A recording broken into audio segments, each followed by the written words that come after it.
मुख्यमंत्री योगी आदित्यनाथ ने लखनऊ में इंटरनेशनल साइबर समिट का शुभारंभ किया। ये कार्यक्रम साइबर वॉरफेयर, फॉरेंसिक और सुरक्षा उपायों पर केंद्रित है। इस मौके पर सीएम योगी ने प्रदेश के सभी जिलों और पुलिस कमिश्नरेट के लिए 75 मोबाइल फॉरेंसिक वैन को हरी झंडी दिखाई। उन्होंने कहा कि साइबर अपराधों से निपटने के लिए उत्तर प्रदेश अब पूरी तरह से तैयार है। साथ ही उन्होंने पिछली सरकारों पर निशाना साधते हुए कहा कि पहले सुरक्षा को नजरअंदाज किया जाता था, लेकिन अब तकनीक के जरिए अपराधियों पर सख्ती की जा रही है।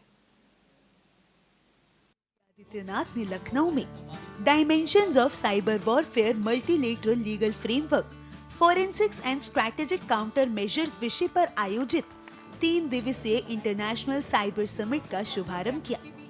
इस मौके पर उन्होंने प्रदेश भर के जनपदों और पुलिस कमिश्नरेट के लिए 75 मोबाइल फोरेंसिक वैन को हरी झंडी दिखाकर रवाना किया। इस दौरान उन्होंने कार्यक्रम को संबोधित करते हुए पिछली सरकार पर जमकर निशाना साधा है। 2017 के पहले 4 फोरेंसिक लैब थी, उनकी भी स्थिति जैसे तैसी थी। क्या कारण था कि कोई दुर्दांत माफिया अपराध कर रहा है। मेरी एक बार यहां पर उच्च न्यायालय से चर्चा चल रही थी। मैंने कहा यहां पे बताओ, अपराध का जो सबसे पुराना मामला वो कितना पुराना है। तो मैं 2017-18 की बात कर रहा हूं। उन्होंने कहा कि 52 वर्ष पुराना। तो मैंने कहा तो मेरी उम्र से भी ज्यादा बड़ा है, यानी उतना पुराना अपराध हुआ है और उसको आज तक सजा नहीं हो पाई।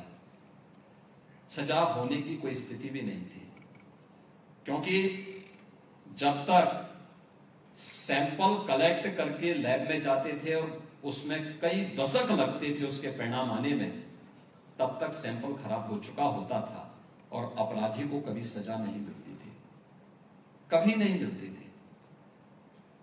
हमारी जीरो टॉलरेंस एक केवल शासन के वक्तव्यों तक सीमित रह पाता था। अगर समय के अनुरूप शासन को तैयार किया होता अपने आप को, और इसीलिए हम लोगों ने इन पर पूरा ध्यान दिया, इन चीजों पर हम लोगों ने फोकस किया कि हर हाल में उत्तर प्रदेश के अंदर हमारा प्रयास होना चाहिए कि 18 हमारे पास रेंज हैं, हर रेंज में एक ग्रेड की हमारे पास फॉरेंसिक लैब्स होनी चाहिए।